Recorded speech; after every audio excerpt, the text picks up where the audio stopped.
Y ahora vamos a conversar en sí para diferenciar. Hay muchas pacientes en realidad que creen que toda secreción vaginal puede ser patológica y por ende también inclusive automedicarse de forma innecesaria. Para eso vamos a conversar con la doctora Cajas para que nos diga cuáles son así las secreciones vaginales en distintas etapas de la vida, pero las que son normales, o sea, qué características tienen las secreciones vaginales normales. Claro, como se había mencionado antes, en la edad, en la pubertad, ya vamos a ver el efecto de lo es el estrógeno para ir preparando lo que es el aparato genital para empezar su función reproductiva. Entonces, no olvidemos que los estrógenos tienen un papel muy importante y estos van a comenzar mucho antes de que se presente la primera menstruación. Y eso van a empezar a actuar sobre las glándulas que existen en el cuello del útero, en la vagina, y van a empezar a que éstas empiecen a tener secreción, una secreción que generalmente es acuosa, puede ser en pequeña o más cantidad dependiendo de cada niña, no va a tener mal olor, puede tener un aspecto como especie de moco, ¿no? Y la mamá viene y dice, y la niña dice, tengo una especie de moco que tengo en mis genitales o en mi ropa interior. Esta es una secreción normal, o sea, es algo que nos está indicando que ya la niña se está preparando para iniciar su etapa reproductiva. Y hay que simplemente explicar a la madre, explicar a la niña que eso es normal y que simplemente hay que tomar medidas higienodietéticas. Más adelante en la adolescencia vamos a tener también lo mismo, pero ya va a ser esto algo mucho más cíclico, ¿no? Porque sabemos que hay un ciclo menstrual en que tenemos una mayor producción de estrógenos, que vamos a tener este moco y que va a haber una etapa en el ciclo ovulatorio en que va a haber realmente moco, y muchas veces muchas pacientes jóvenes acuden porque dicen, es una secreción y es un moco abundante, ¿no? Entonces, indagando el interrogatorio y examinando a la paciente, de repente uno fijando la fecha de última regla, evaluando a la paciente, uno puede decir, esto es normal. Y este tipo de secreción, que podríamos decir una leucorrea fisiológica porque está dentro de lo que es normal, lo van a tener muchas mujeres durante su etapa reproductiva, porque sabemos que, repito, es secundario a su ciclo ovulatorio. Esto es hasta en cuando la mujer deja de menstruar o empiezan a ocurrir los trastornos ya perimenopáusicos o la menopausia.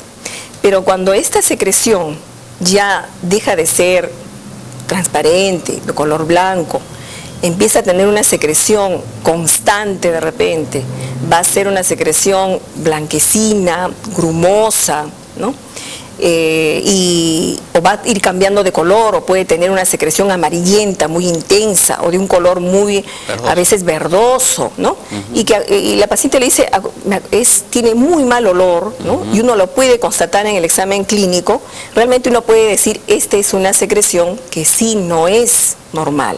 Aquí está ocurriendo algún tipo de patología, algún tipo de infección, y indagando, examinando a la paciente, si ya es una mujer que tiene vida sexual activa, que de repente está usando anticonceptivos orales, que sabemos que también es un factor para predisponer a algún tipo de una secreción patológica, uno puede ir más o menos llegando al diagnóstico de qué tipo de infección puede tener la paciente o la mujer. Es decir, entonces el flujo normal, digamos así, fisiológico, es aquel flujo transparente o blanquecino, ¿no? Así es. Que no se torna de otra coloración, ya sea amarilla, verdosa o con mal olor. Con mal olor y que no cause molestias a la paciente, disconfort en sí, ¿no? Y eso es muy importante también porque eso lo vemos en las mujeres gestantes también, ¿no? En la mujer gestante, en sí, como hay mayor carga de hormonas por el mismo hecho de la gestación, hay una mayor hipersecreción de fluidos vaginales, ¿no? Y muchas veces se diagnostica erróneamente infecciones vaginales dándole tratamientos en forma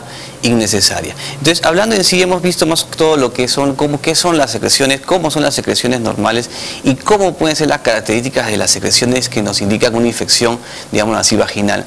Doctor Gutiérrez, hablando ya en sí lo que es la infección vaginal en el grupo donde el mayor porcentaje de pacientes hay, que es el grupo de edad reproductiva y las jóvenes, ¿cuáles son digamos así, las infecciones más frecuentes en sí de lo que es el tracto genital femenino inferior, que es la vagina? Sí, yo quisiera precisar primero de que cuando hablamos de infecciones del tracto reproductivo, debemos considerar que hay 3 tipos de infecciones.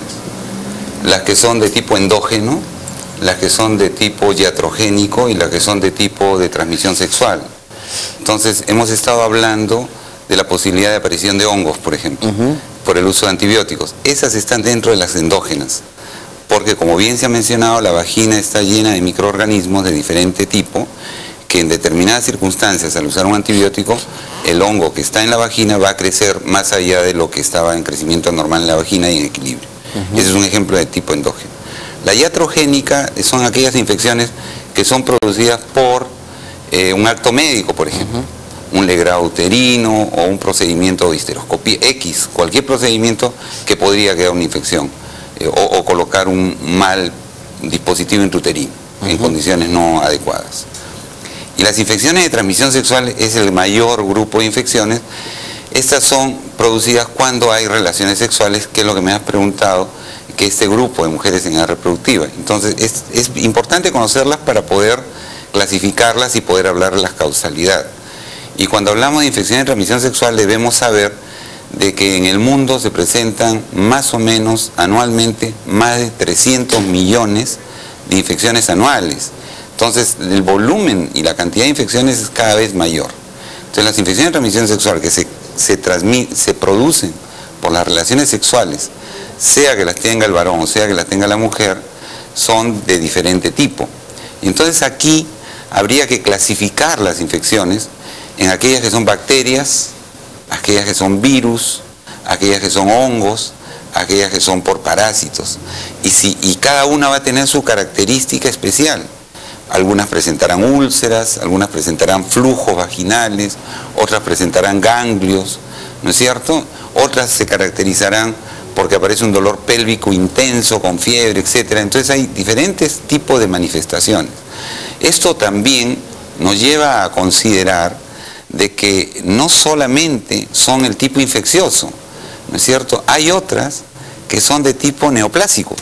Por ejemplo, el cáncer también puede dar un flujo vaginal y da un flujo de mal olor, etcétera. Sabemos, y lo hemos conversado o lo han conversado anteriormente, que el cáncer cuando está inicial no da ningún síntoma.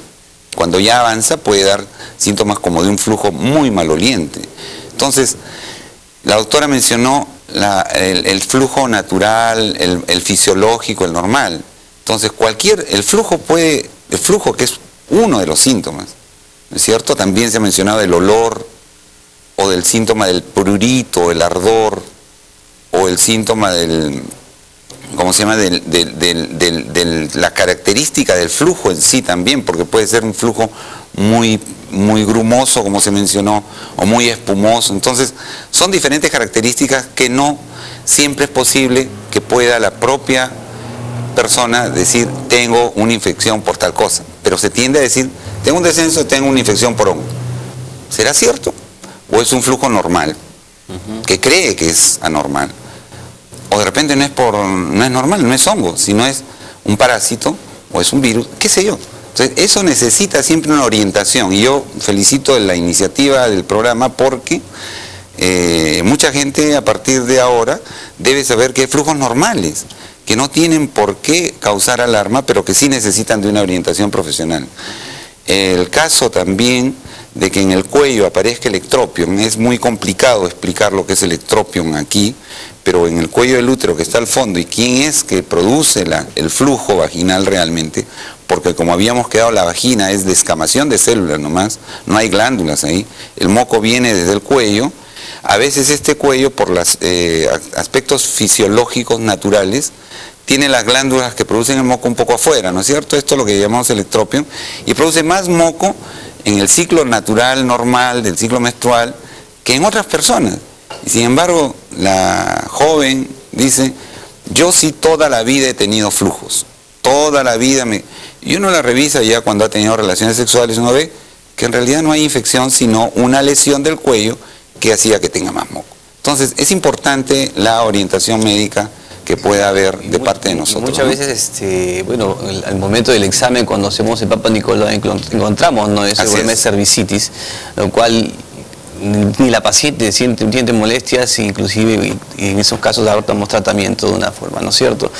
El solo hecho, entonces, en este caso ya hemos hablado, el doctor está conversando de forma muy clara del todas las posibles causas, ¿no es cierto?, de lo que puede un flujo vaginal patológico. Pero en sí, digámoslo así, lo que más aqueja ahora que estamos en una época de verano, donde las mujeres van a la playa, a la piscina y están todo el día con su ropa de baño, que son de licra o nylon. Pero fíjate, lo que has mencionado en la piscina y la playa, nos estamos refiriendo a infecciones, pero no hay que olvidarnos, y creo que era el tema también, de que ya consideramos los órganos desde la vulva, desde la afuera. Exacto. Entonces muchas de estas infecciones, entre comillas, que producen picazón, ardor, que hemos visto a cada momento, son por una irritación de la ropa de baño, que está todo el día mojada, o el jean. Yo siempre menciono, imagínense ustedes que los órganos, la entrada de los órganos genitales están dentro de una coyuntura, que es en la entrepierna. Yo a los pacientes les digo, les explico, imagínate que estos orificios estuvieran localizados en la axila, que es otra coyuntura, para que lo visualicen mejor. Imaginémonos poniéndonos una casaca de jean, una camisa de jean, en el verano, manga larga. ¿Cómo se transpira? Las pacientes me dicen, no, ni hablar, manga corta. Lo mismo está pasando en la zona de los genitales. Nos ponemos un jean con el tremendo calor, ropa interior que no es de algodón, sino de nylon, transpira tremendamente, los orificios del margen anal, de la vagina y de la uretra están tan cercanos, con tremendo calor, infecciones frecuentes del tracto urinario o irritaciones, no siempre por infecciones, pero que creen que son infecciones, ¿no es cierto? Entonces en el verano, como bien dices, la picazón, el ardor y todo esto puede ser debido simplemente al mal uso de la vestimenta o del exceso de lavado con jabón. También, ¿no es cierto? Claro, pero en este caso lo importante también, y vamos a conversar en el siguiente bloque, sobre la candidiasis vaginal, ¿no? Muy frecuente, inclusive vemos en la televisión propagandas de productos que no vamos a mencionar, que prácticamente hacen que las pacientes ya se orienten a comprar ese tipo de medicamentos para automedicarse, cosa que no estoy de acuerdo particularmente. Totalmente de acuerdo. Y antes quisiera agregar, continuando esto de la playa, no hay que perder de vista la moda, ¿no? Y algunas costumbres que están adoptando jóvenes. Por ejemplo, el rasurado y el depilado de la parte de los vellos públicos, ¿no? Y que no solamente así. Uno se pregunta, a veces dicen las jóvenes, ¿por qué tengo tanto vello? ¿Para qué está el vello? Entonces, realmente por alguna razón tenemos vello en algunas zonas del cuerpo. Es para proteger. Entonces, las jovencitas se hacen unos depilados, prácticamente erradican todo lo que es la protección. Y la moda, hablemos de las tangas, los hilos dentales, que como se mencionó, están pues, imagínense, sin protección de la parte de los vellos, y la ropa que ponen en contacto directo orificios como es el ano, la vagina y la uretra, indudablemente están propiciando que haya una mayor posibilidad de infección. Entonces, aparte ya vemos un factor más sobre el uso de estas prendas. Bueno, amigos, estamos hablando sobre infecciones vaginales, vamos a un corte, cualquier duda que tengan nos pueden llamar.